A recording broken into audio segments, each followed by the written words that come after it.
m'appelle Mor Ndao, président de l'Union des caisses du Crédit Mutuel du Sénégal. Le 29 mai 2021 ci biir salle bi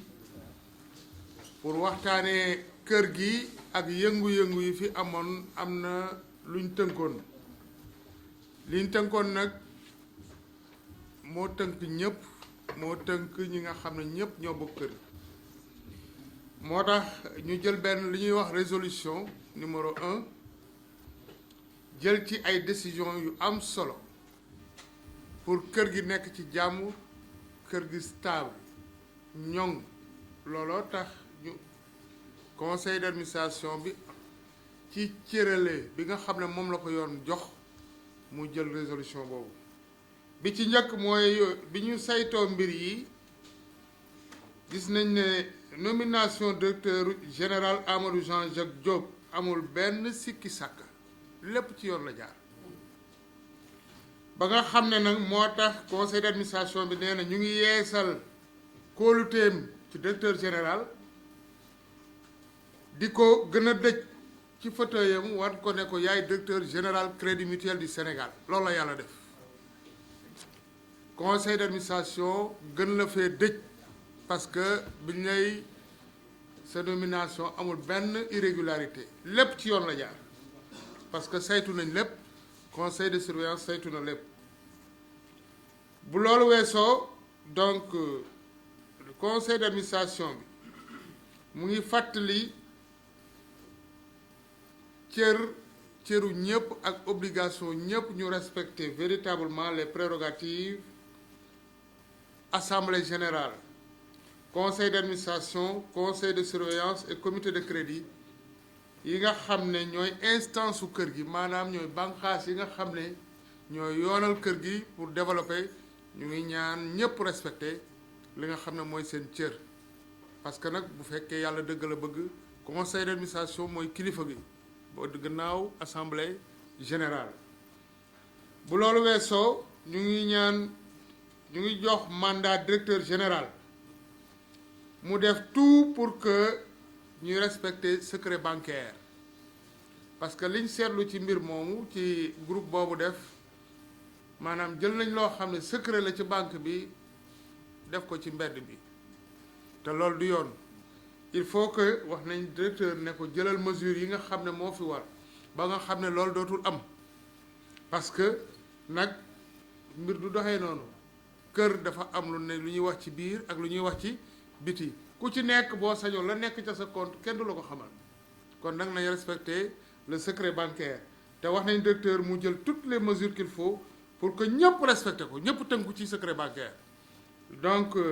règle de confidentialité yi nga xam ne véritablement moom lay appliquer leer nañ donc na nga jël mesures yi nga xam ne mooy tax daal loolu mucc ayib bu loolu weesoo ñu ngi recommander directeur général mu def dispositif de communication interne et externe maanaam mu teg ay jumtukaay yoo xam ne dañ ciy man di communiquer di ci échanger ci biir ak ci biti ñu ngi exhorter ñu ngi ñaan directeur général mu jël mesures yi nga xam ne moom la war a jël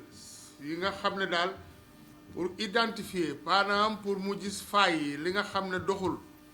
les failles ayant conduit au partage et à la circulation des données réputées confidentielles maanaam wax nañ ko mu jël toutes les mesures qu'il faut lu ñetti lu xarti ba xam véritablement fan la mbir yi jaar ba nga bañ a vilipender ko bañ génne information yi ci biti te loolu nga xam ne ci biir lañ ko war a waxee loo xam ne secret la warta génn fan la gaa yi jaar ba génne ko ak ñan ñoo ci tax wax nañ ko mu jël toutes ses responsabilités et toutes les mesures qu'il faut ba nga xam ne dina identifier circonscrire le périmètre du mal et véritablement identifier ñu identifier ñi nga xam ne wax dëgg si yàlla ñoom ñoo nekkoon ci loolu parce que kayit yi mënuñoo génne seen bopp bu fekkee yàlla dëgg la bëgg donc dañ leen faa génne nañ leen fa génne ak ñen ñoo leen fa génne loolu wax nañ ko mu lijjanti ko bu ko defee ñu moytu ko ba nga xam ne ëllëg loolu dootul am donc ñu ngi invité directeur général en fin de compte pour jël mesures yi nga xam ne wax dëgg si yàlla dina jox kër gi jumtukaay yu baax a baax yoo xam ne day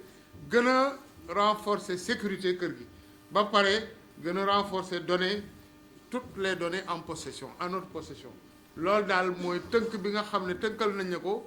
ci nga xam ne ci décision yi nga xam ne moom la conseil d'administration jël ci conseil d'administration bi nga xam ne réunion bi nga xam ne le 29 mai 2021 lañ ko def te li tax ñu jël ko nekkuñu fi ngir ma Samba nekkuñu fi ngir ma Demba dañ fay nekk ngir légalité régularité conformité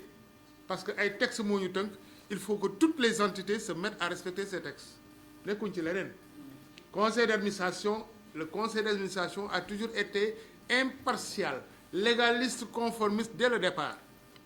et on l'a été lors des négociations quand j'étais ici dans cette salle après de longues discussions j'ai dit au nom du conseil d'administration que nous sommes tenus par le légal par le possible et par le convenable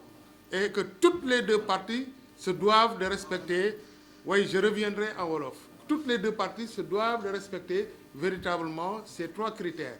dañ ba ma ñëwee fii fekk leen ñuy négocier di waxtaan ba nga xam ne pour ñu am accord d'entreprise pour ñu déggoo parce que dafa am li ñuy wax syndicat bi nga xam ne day xeex ngir ak yelleefu liggéeykat bi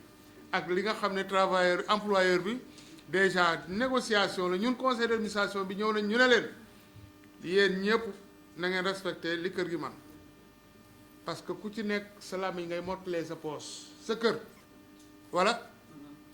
ku ci nekk mën ngaa xëy ñu laaj la loo xam ne yoroo ko waaye ba sa làmmiñ nga koy mottalee daal di dem lijjanti ji leneen maintenant beneen problème bi mooy légalité maanaam li texte yi wax na ngeen ko respecté employeur bi bul joxe loo xam ne texte yi dañ ko aaye employeur bi bul demander loo xam ne texte yi dañ ko aaye donc loolu waxoon nañ leen ko ba pare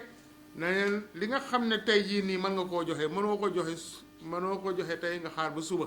c'est ça qu'on a appelé le convenable et véritablement toutes les deux parties ñoom ñëpp respecté woon nañ ko loolu moo ñu dimbali ba nga xam ne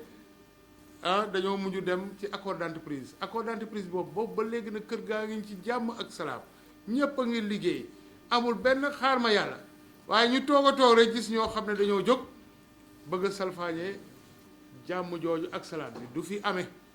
parce que nous sommes une institution légalement constituée nous avons des armes légales nous avons des moyens légaux pour faire régner la stabilité et Inch'Allah nous le ferons tous les bonnets